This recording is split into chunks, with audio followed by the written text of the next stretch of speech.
Everyone ready? Let's pray. In the name of the Father, and of the Son, and of the Holy Spirit. Amen. O heavenly King, the Comforter, the Spirit of truth, who art everywhere and fillest all things, treasury of blessings, and giver of life, come and abide in us, and cleanse us from every impurity, and save our souls, O good one.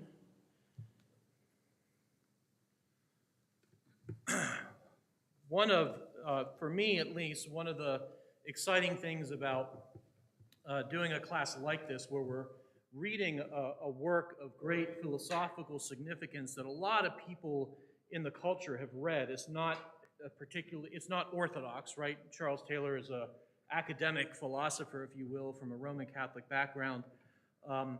But as we've said repeatedly, his task is to try to ask, why does it feel the way that it feels to live in the age in which we live?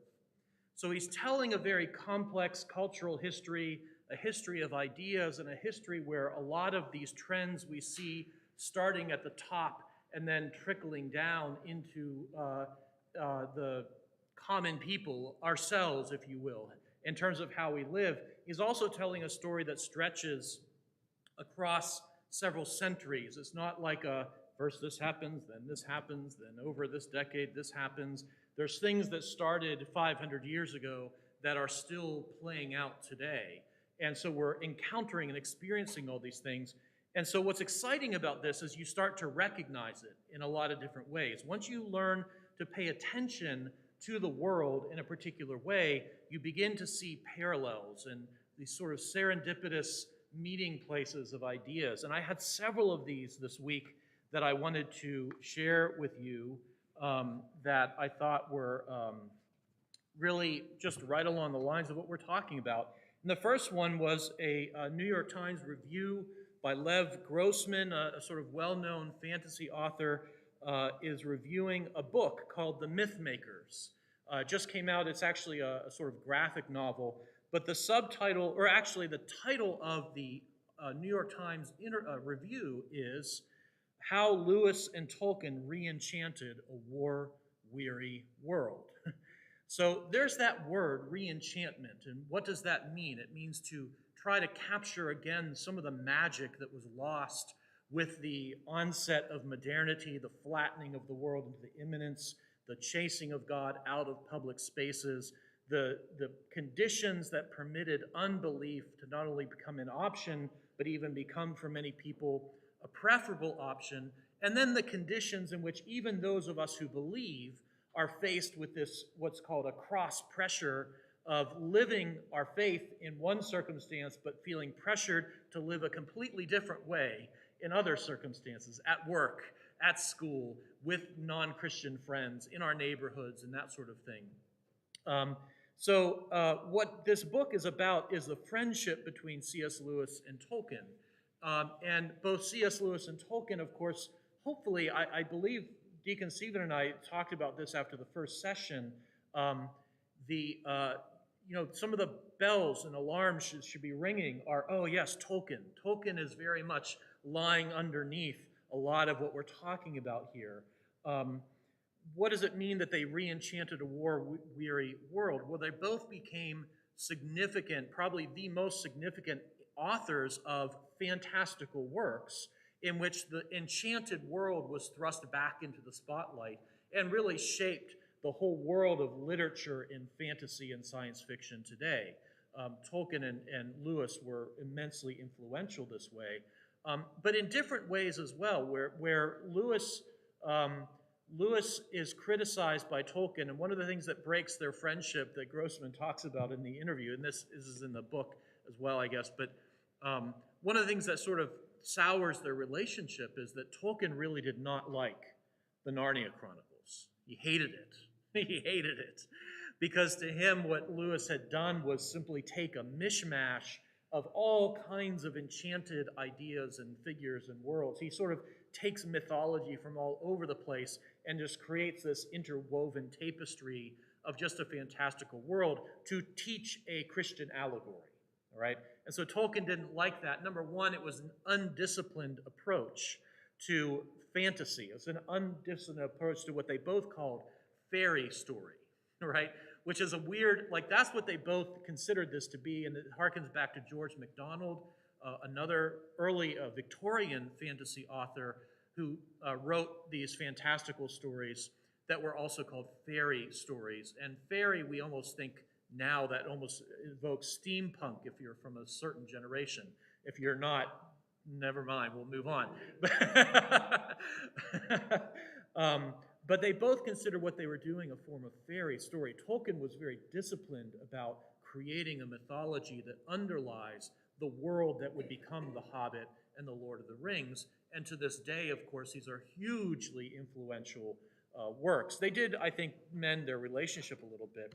But here's just a little example. I don't know how many people have read the Silmarillion. Anybody read the Silmarillion? So the Silmarillion was not a book published in Tolkien's lifetime. This was his like fan fiction notes to himself, right? This is the world that he created that formed the basis upon which he wrote his most popular works. And in other words, it's kind of like an origin story or an origin myth.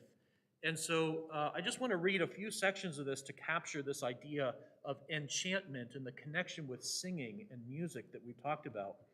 This is just the first words. There was Iru, the one, who in Arda is called Iluvatar. And he made first the Ainur, the holy ones, that were the offspring of his thought, and they were with him before aught else was made. And he spoke to them, propounding to them themes of music, and they sang before him, and he was glad. Right there at the beginning of his mythology, and I know these are fantasy words that are, they're elven words that, of course, Tolkien is making up, but Iru, the one, Iluvatar, is essentially the god figure that is behind the scenes of all the Tolkien films and, you know, Lord of the Rings and The Hobbit. There is a god in that world, and that's Iluvatar. And the Ainur, the holy ones, are the angelic ranks, and there are different, just as in our cosmos there are different angelic ranks. He gives them a theme. In other words, he sets the tone, if you will, and then they sing. And they continue to sing each according to their own rank, but they each only understand the song that they sing until he gives them a new song that weaves together all of their voices in a symphonic tapestry, and they sing this out into the void, and he says, and the void was no longer, meaning the way that Tolkien's mythological world is created is through song going into the void and shaping the world of what we know as Middle Earth. Yes, John?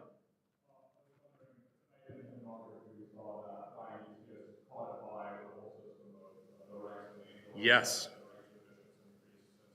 Right. Yes, absolutely.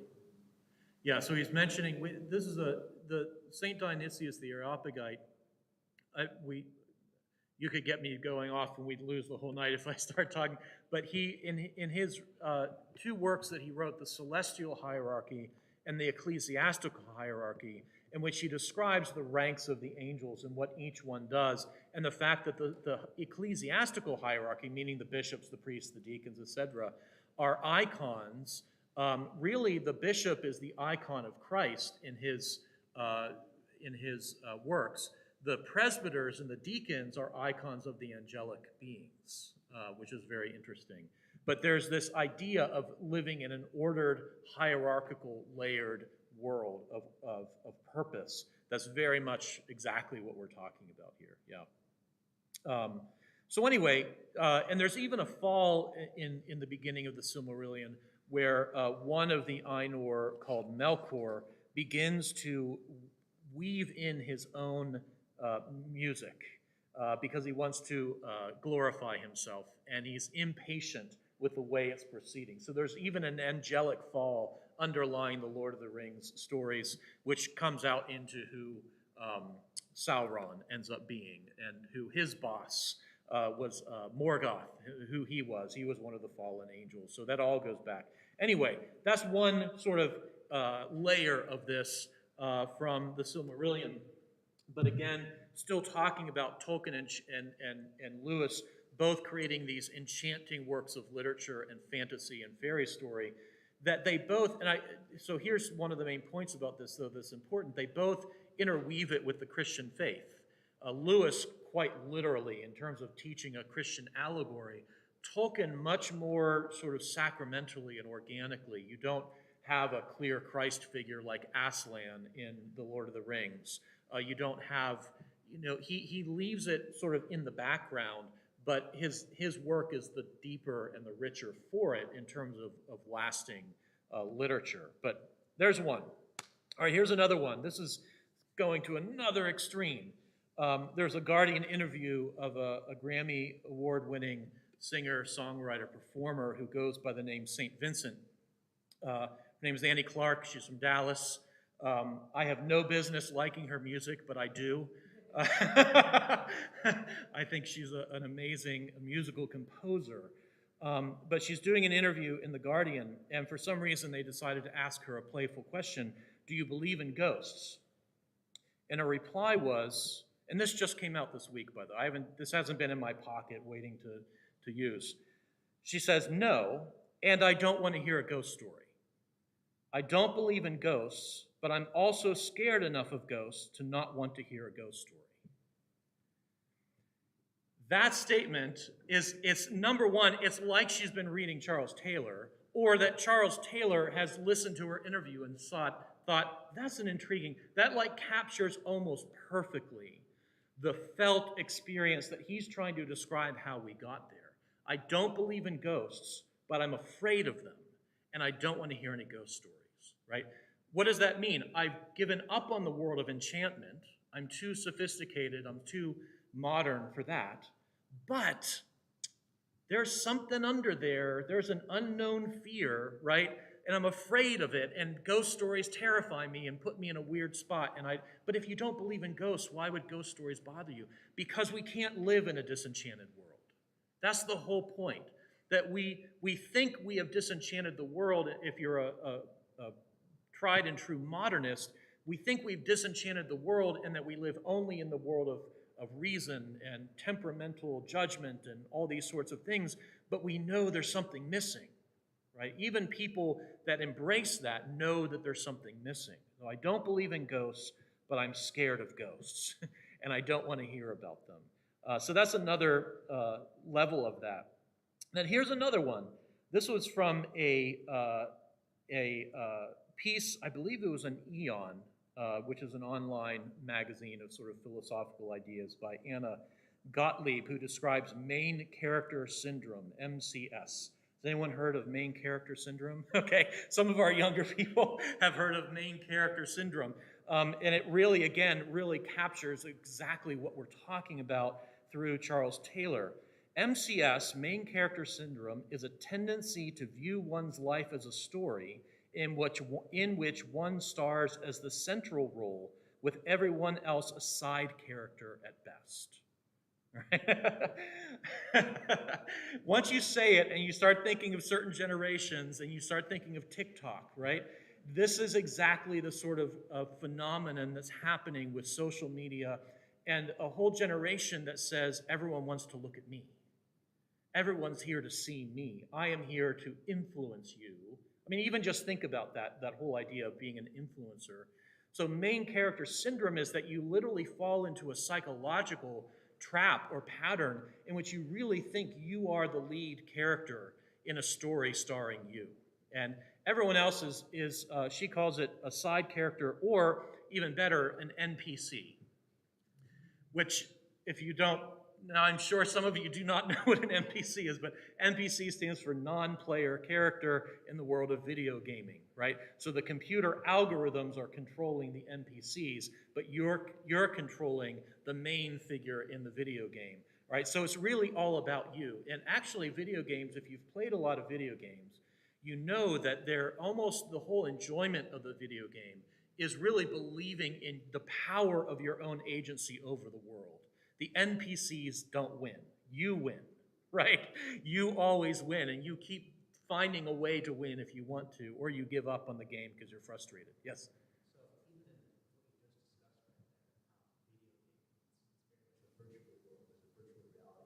Yeah.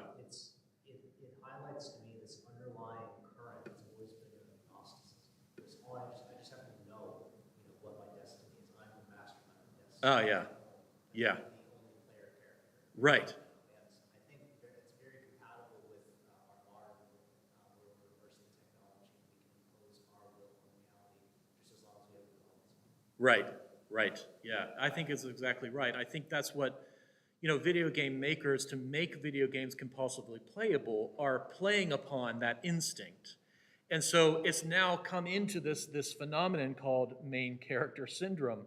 And sometimes it's, someone's shooting a TikTok video in public, and there's others, crowds around, and they're pushing the other people away because they're the star of the show, and then they complain on their TikTok of how rude people are to interrupt the public video that they're making of themselves in a public space. This happens all the time. In gyms today, you'll get people that will come to the gym and they'll set up their phone to film themselves working out.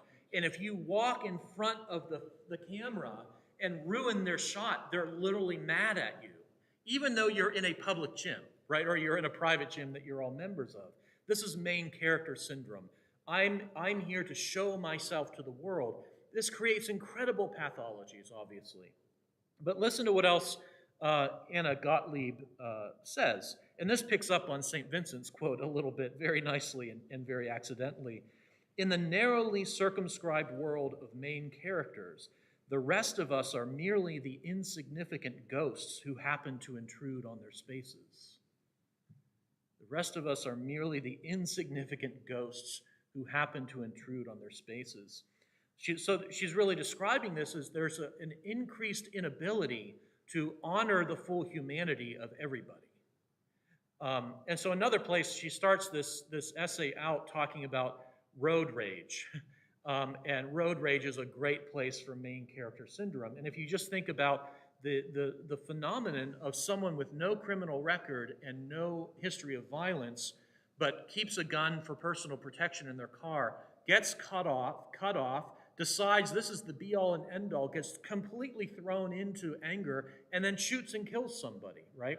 Just absolutely mind-bogglingly insane. But it's part of this syndrome that we're in where, hey, I'm driving here, and if you intrude on my space, who do you think you are? Bang. And it's almost like, oh, there's the video game, right? The virtual world, the fantasy of I can violent my way through the world and be victorious, bleeds out into the real world because I'm starting to lose the boundaries of this. All right, something else that she writes that takes us to our next one. Morality is something that we do together.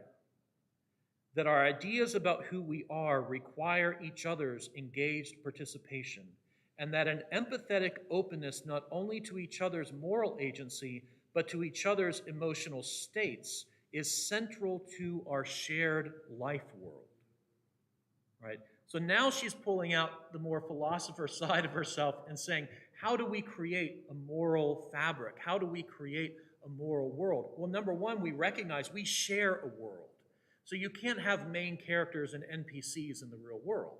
That works in video games. It doesn't work in the real world. And the more we lose ourselves into the mind sink of social media, the harder that is to see. But we have these shared spaces and an engaged participation with one another. We all need each other, and so we need to live this way. We need to drive this way. We need to respect public spaces as belonging to everyone. Another example of this is the guy that gets on the subway and there's people crowded all around and he's watching a video on his phone at full volume and he doesn't care what the fact that everyone else can hear it. Or in the gym that I go to, people come into the sauna and they've got their earphones on so loud that you can literally hear everything they're listening to, and they don't care. By the way, talk about enchanted spaces. The sauna is a sacred, enchanted space, okay? In Slavic mythology, in Slavic folklore, there is always, in fact, a spirit in the sauna. All right, there are specific, I don't remember the exact Slavic name for the spirit that dwells in the sauna, but all saunas have spirits in them. They are enchanted, sacred places. So when you come in with headphones, oh my goodness, this breaks all the rules.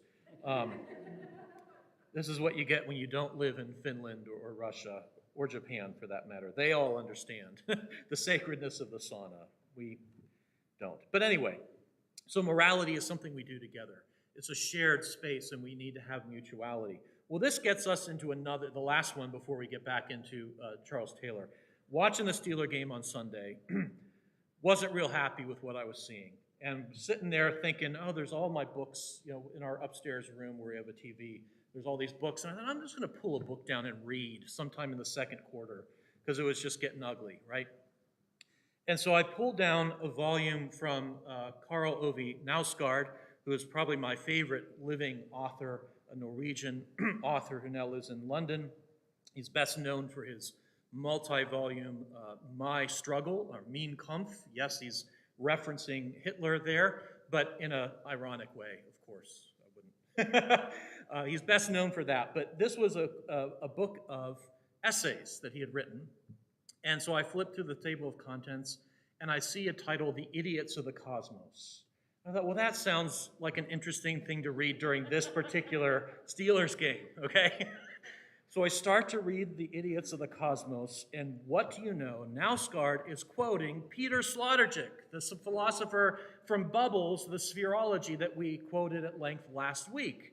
All right, so I have to tell you what Knausgaard is pulling out of Bubbles, quoting Sloterdijk. This is something that Sloterdijk says. Research and the raising of consciousness have turned man into the idiot of the cosmos. He has sent himself into exile and expatriated himself from his immemorial security in self-blown bubbles of illusions into a senseless, unrelated realm that functions on its own. What is he talking about there that we've already been talking about in Taylor? He's talking about this idea of moving from the safety of the cosmos, the ordered world that God interacts with us within, to the cold world of the universe. In other words, a sphere in which human action and behavior is supposed to be happening, but now in disenchantment, we've torn apart the sphere, the cosmos. We've exposed ourselves to the universe, an unrelated realm to human beings. And I'll play on this a little later tonight, hopefully, if we have time, that functions on its own, which is why we don't really understand it.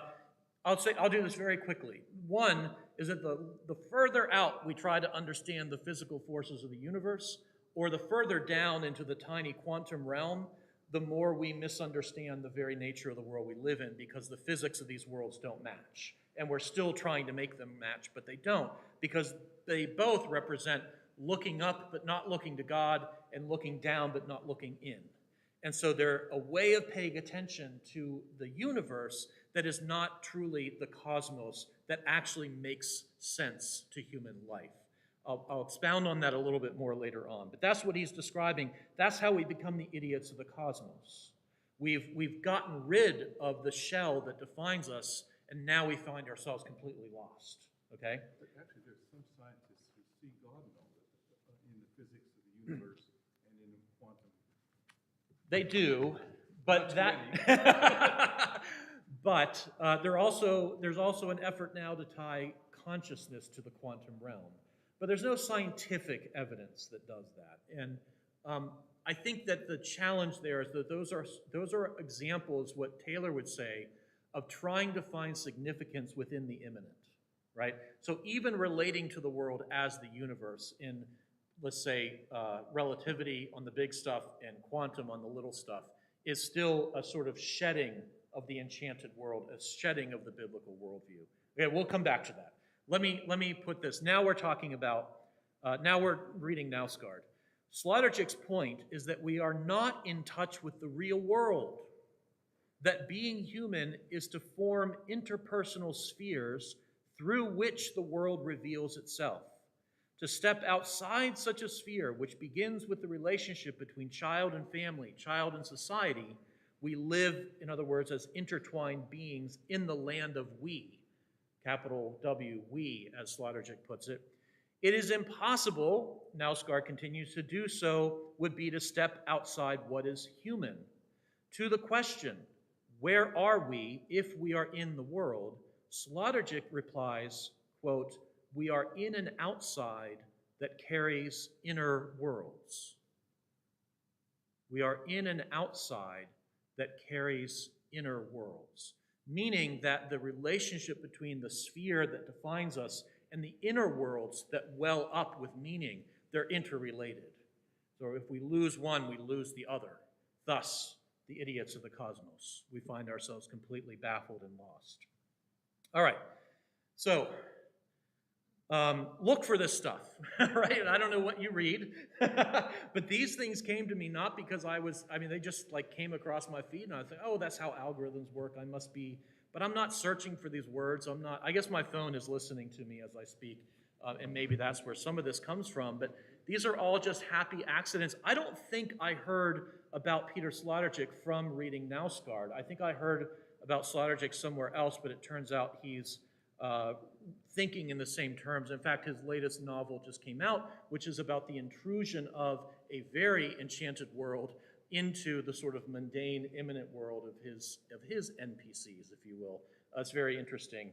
And if you read his latest novel, you can hear Sloterdijk in the pages. It's very fascinating. All right, well, let me continue. A couple of things that are related to all this, and I think what's going to get hard going forward is that there's so much.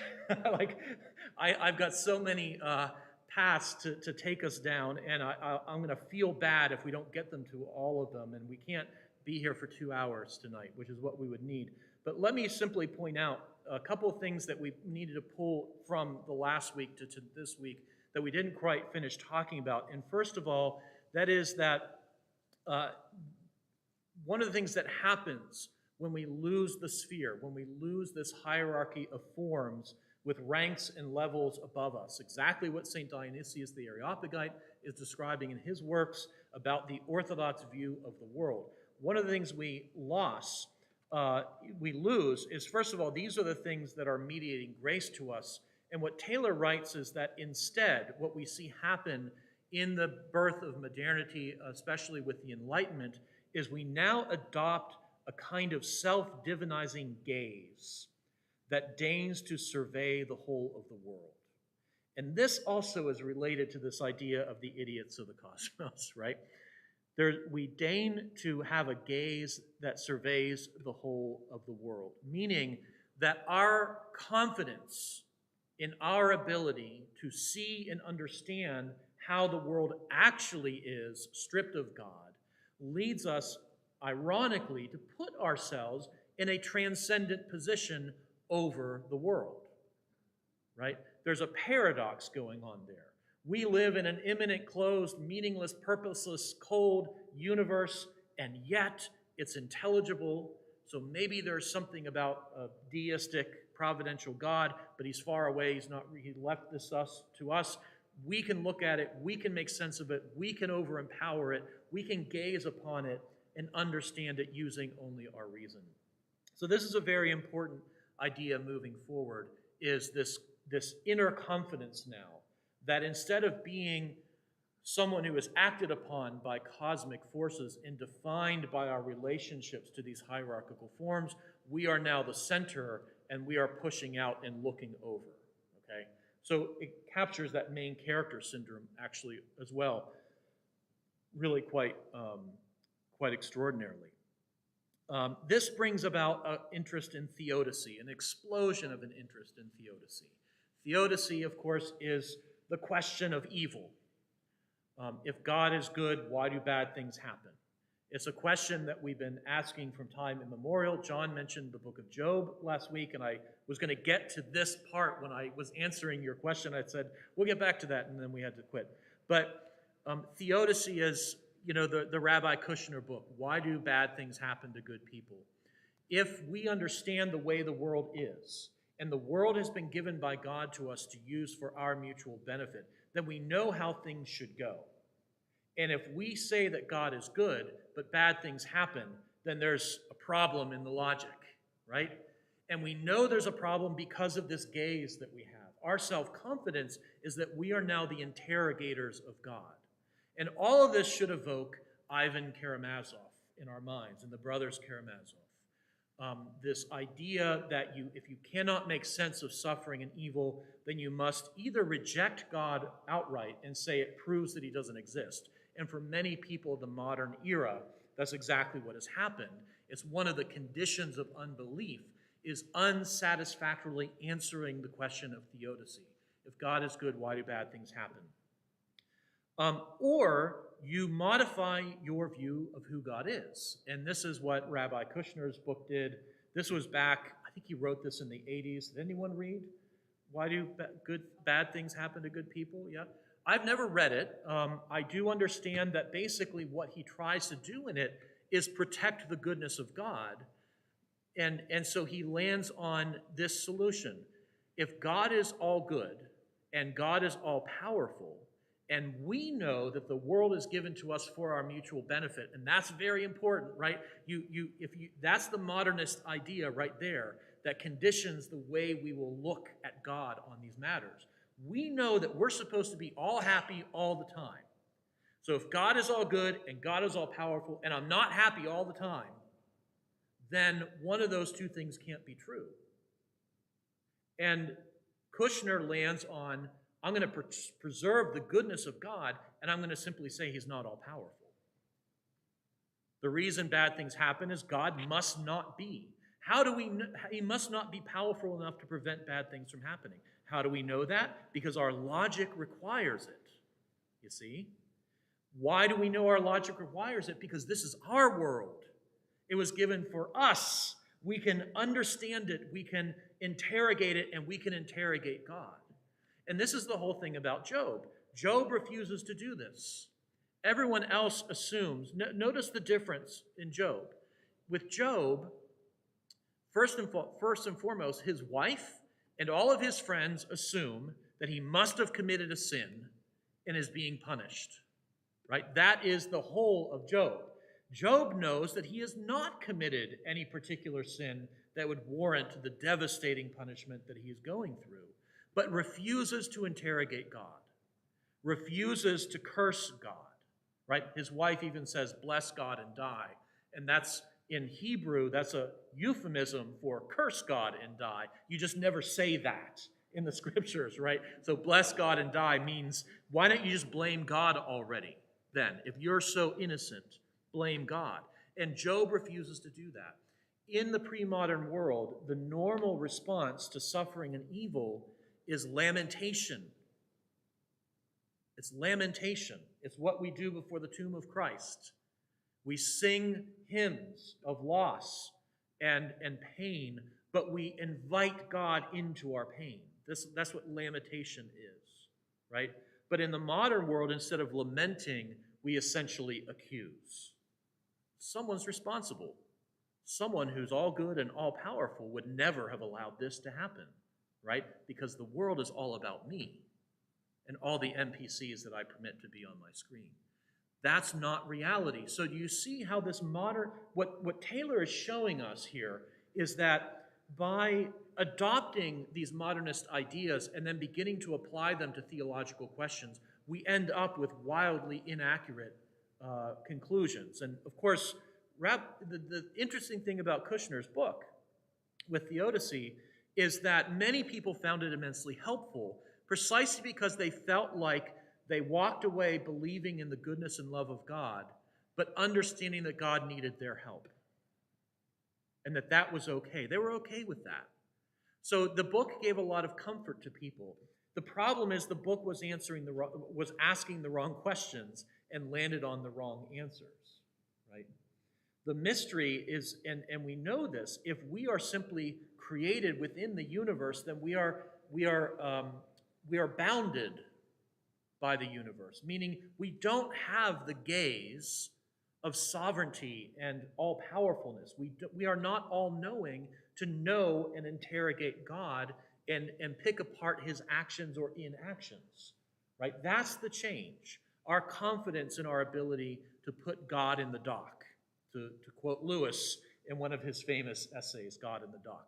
That's essentially it, right? We now become what? The accuser. And what does the word accuser mean in Hebrew? Satan. That's the name of the enemy. And so all of this really comes back to the fall.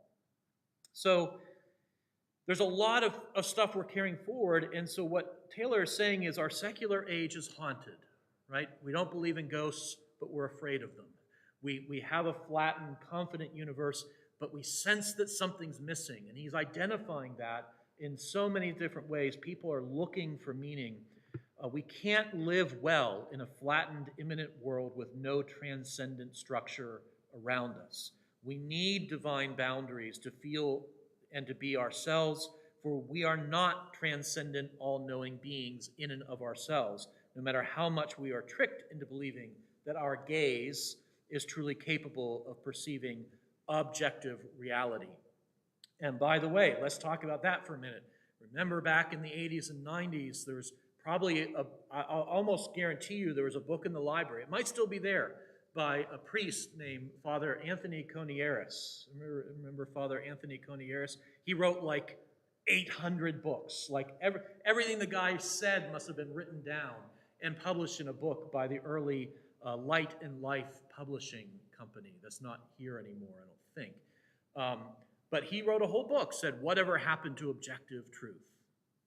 Whatever happened to objective truth? Part of this whole debate is objective versus subjective truth. And the problem is, even the idea of objective truth assumes that we have the capacity to know what is objectively true, which means we must have some transcendence over it instead of receiving it, right? So it comes back to this idea that Anna Gottlieb is talking about. It's relational instead. We believe that the truth is the one who said, I am the way, the truth, and the life. And Christ lives objectively. Christ is raised objectively, and our relationship with Christ is the basis of truth, the pattern of truth. Not, however, some logical construct coming out of the Enlightenment that many Christians made great use of in apologetics. And I think that was the other reason Tolkien had a problem with Lewis, is Lewis engaged in apologetics using very modernist apologetic arguments, very logical arguments. And I think that Tolkien had a much more mystical understanding of Christianity. But anyway, I'm kind of getting off here. Even those of us who hold to a faith in God, even with an Orthodox life, still live in a heavily secularized world to the extent that we don't often see just how cross-pressured our lives are. We have made a kind of peace of living with one way in the church and another way in life outside the sphere of the church. We have been modernized and live almost completely modernist lives. We do, right? We can't help it. We have accepted these distinctions as simply the way that the world is. And Taylor is pushing back on that and saying it's not the way the world is, it's the construct that we have made in order to live in the world that we have constructed, in a sense, right? In other words, it gets back to this subtraction story. And the subtraction story is take God and the enchanted world out, and you're left with the way the world actually is, the material world of physical laws and processes, right? He's saying that is a construct. That is not the way the world is. That's also what Knausgaard is saying about Sloterdijk's meaning. We do not live in the real world. We're not paying attention to the real world. Why? Because we lost the grounds by which we can make sense of that world. And so what happens is, and I got to move on here, what happens is something that Taylor calls the nova effect, or the supernova effect. What's a supernova? A star blows up, basically, or star sort of loses its energy and spreads out. He calls the nova effect the malaise of living in an immanent world. Belief is contested and contestable in our secular age. Even seeking enchantment will always and only be re-enchantment after disenchantment. meaning we won't experience it the way that people did in the Middle Ages. The cross pressures of belief and unbelief create myriad options for pursuing meaning, purpose, and direction.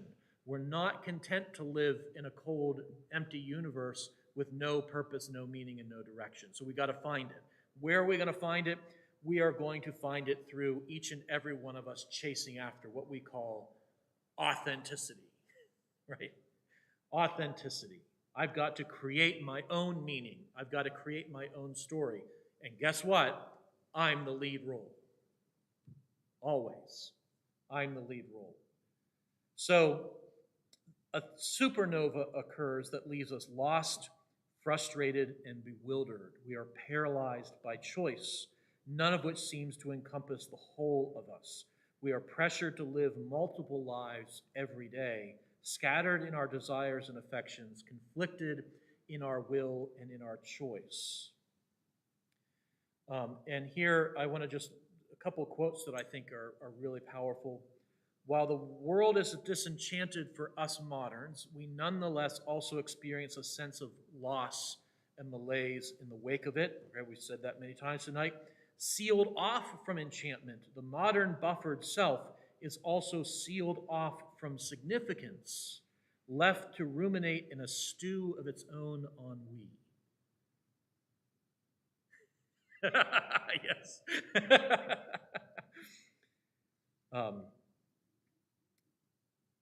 Our insulation, quote, breeds a sense of cosmic isolation. Our insulation breeds a sense of cosmic isolation. So, this is the malaise of modernity. This is the malaise of immanence. And again, even I think that this is modified heavily for us in the church, because in the church we finally have our sphere, right? We have the structure within which, and we literally call it the microcosmos. The temple is the microcosm of the meaningful cosmos. Yeah, I had to get to that in a minute. But it helps reestablish and reconnect ourselves to who we are in Christ, and therefore who we are in each other. At the same time, we're still going outside these walls, and we've got to, one of the things we have to do in these we only have 2 sections left of Taylor. So the next 2 weeks are our last 2 weeks talking about Charles Taylor. And what we need to do is what he does in his book, he's talking more and more about the lived experience that this produces for all of us.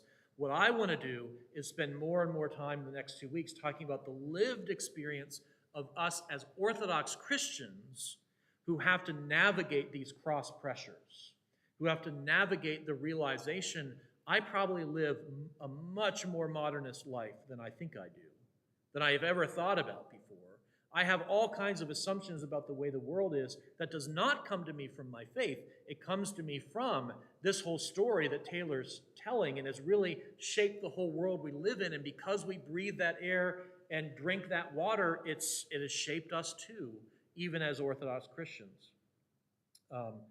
But we suffer from this, and it's also why I think it's so important to realize what the mission of the church is today. I almost want to say that, of course, Taylor's book was written before COVID. I almost want to say that COVID comes along and takes all these strands of what he's describing and then just like shoots them into the universe. Like they themselves become a supernova in terms of the isolation, the disorientation. Suddenly we don't see faces because of the masks. Suddenly we don't see each other. Everything's shut down. We come out of COVID and the world isn't the same because COVID exposes something about the world we were living in. COVID reveals something to us. And the church has a role to play and a mission in terms of why people are coming to us. They're looking for this. They're looking for this embrace. I want to point out, too, that the Orthodox temple, and I'm sure we've talked about this before, but the Orthodox temple is very different from the Roman Catholic cathedral, the great cathedrals. Our if you look at a cathedral in Western Europe, they're beautiful, they're magnificent masterpieces of architecture. We can appreciate them on many, many levels. But there's a conscious sense in which a cathedral represents human aspiration reaching up to God and God reaching down.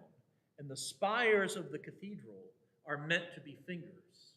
That's what they represent. They are meant to be fingers. The finger of God reaching down to us and us reaching up to God. There's a reason why there's a cold austerity to that. Because God is there. He's not here. I've got to reach up and he's got to reach down. But that means that there's a kind of distance between us. An Orthodox temple is built entirely differently. An Orthodox temple is an image of the cosmos in which God and the whole kingdom of heaven and paradise itself have come down, have infiltrated the created world and transfigured it. So we don't build spires shooting out into the sky. We're not reaching up to a God who's distant. We are already here with God. We're in his house. This is the temple. That's what that means. And this is my interest in Sloterdijk. I've mentioned he's not Orthodox. I don't think I'm not sure if he would call himself a Christian or not. He certainly doesn't land on any kind of Christian solution to any of this, but he's identifying these things.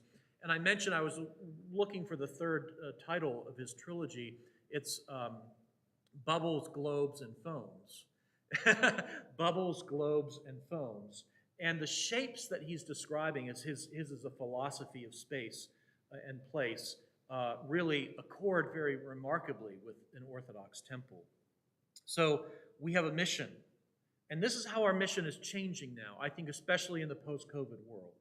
Because the malaise of imminence has been magnified to the point that people are suffering beyond their capacity to just continue with the same narrative that they know isn't working for them. I just saw a headline today, the number of men, this isn't like men in their 20s now, but the number of men who have simply decided to stop working in our economy is shocking. It's measured in the millions. People simply, they see the game suddenly, and they realize that there's no meaning or significance in it. I can make money, I can have comfort, I can get what I want. So what? We've stripped away from so many people the very idea that their life has meaning. And then we simply say to them, in your job, play the game. Get your paycheck, entertain yourself the way you seem fit, right? That's all you get from life, because we live in a cold, dark universe, and there's only you to worry about you. And people they've had it. We're in a cultural tipping point where people have had it. We don't want to live that way anymore. And they look to the Western churches and they find the modernist world. This is crucial. Even Roman Catholicism, maybe especially Roman Catholicism, even though Taylor is Roman Catholic and he's writing this and is illuminating such things so helpfully for us. But they're finding a modernist world because those are churches, the Protestants and the Catholics, that intentionally modernized, intentionally changed the way that they interrelated with the world, right? And we didn't. We did not. But for a reason, because we don't believe that the world was ever truly disenchanted. We could lose enchantment in our own minds, but as Orthodox Christians, our life has always been enchanted. Our life has always been sacred, has always been sacramental, filled with the saints, with miracles, with relics, and all these things that have power and meaning in our lives, a spiritual path of asceticism that gives structure to how we interrelate with the matter of the universe, of the cosmos, so that it is too becomes sacrament. We've never lost enchantment in the Orthodox world. That's why people are coming in. That's important. So let me do a few more things and then we'll close for the evening. This idea of the Nova effect, and again, what that really means is that now people are looking desperately they're looking for transcendence within immanence, and they've got so many options that their choices explode, and it leaves everyone feeling bewildered and lost, except for those who are happy to say, hey, I know what I want, and I'm happy, and I never get tired of it. I mean, there's always exceptions to all of this. Taylor's very realist in his work. And I have to say, it makes it very worth reading him, because I think he's so balanced. He has a great wisdom in how he describes this. But this nova effect induces reactions and countermeasures. Romanticism and pietism are examples of this. Romanticism being the Romantic poets, and an attempt to rediscover cosmic connection and the beauty of the world, the mysteriousness of the world through poetry and art. Pietism in certain religious sects, where they re-embrace this idea of very strict way of living, having struggled to hold on to that coming out of the Reformation.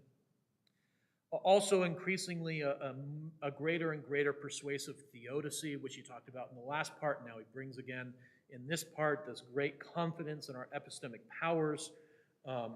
Where I'm not going to. Let me read this again. Let me read this part because I thought we would. I think this is important. Again, our gaze over all as if we ourselves possess transcendence. There's a kind of Prometheus effect with the gaze and the theodicy. Either in gazing too far afield, well beyond the sphere of human existence, or too far down into the minute, while ignoring the interior, we end up with a large universe and a tiny quantum realm that don't fit with each other in physics. The forces don't align. Literally, the forces we can measure in the quantum is not the way the world works on the large scale, right? That's just basic physics. It's the problem with a capital P if you're in physics. Might it be that looking up but not to God, and looking down but not interiorly, simply displaces us from the human realm to the point of absurdity, to the point of becoming the idiot of the cosmos? Some want to suggest, interestingly, I already said this, let's go on. But that's what we're talking about, that the minute we try to understand too far out and too far in, while ignoring God and ignoring ourselves as microcosms and mediators, the interior space of the temple of the heart, we simply are left with something that doesn't make sense. Now, science will say, well, we will make sense of it. We'll get there. Just give us time. We're working on it. And there is a faith element that if the world is intelligible and we are intelligent, then we will figure it out. But again, that starts to become more and more like a faith position. And many philosophers have pointed that out. Let's see.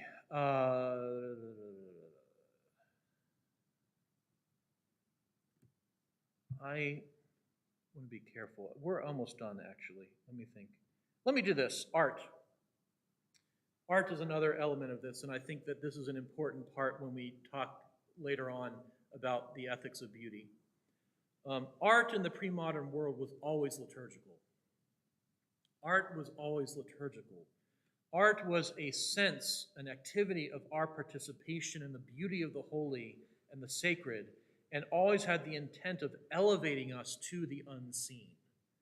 Pre-modern art is inherently an enchanted art, if we want to, again, use that word carefully.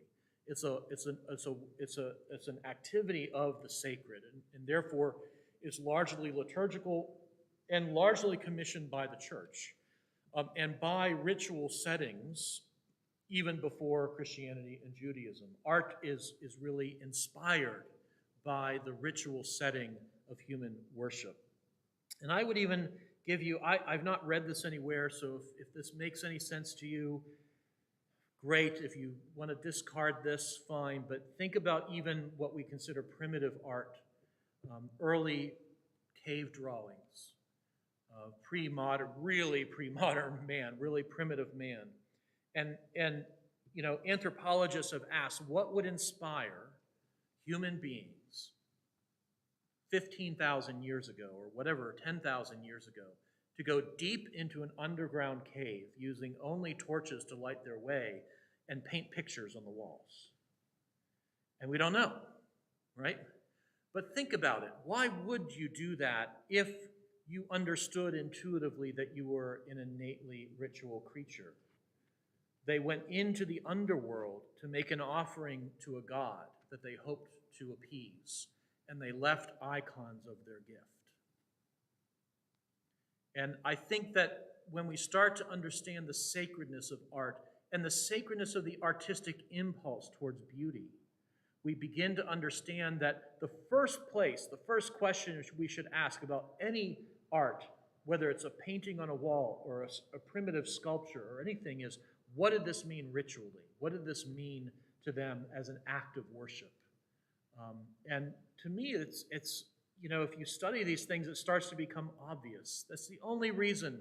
You don't just say, hey, I know, we're barely surviving here. Let's go deep into that dark cave all the way down like 3 miles in and paint horses on the wall. That sounds like a good time. No, they were afraid of something, right? They were making a sacrifice. They were making an offering. They were entering into the realm of the unseen, a dangerous realm, and they were making an offering and leaving icons of their offering. That's what we do. There's a wonderful quote here. Let me see if I can find it. From Cormac McCarthy. Anyone read Cormac McCarthy? No? No? Oh. He says, let me see if I can find this.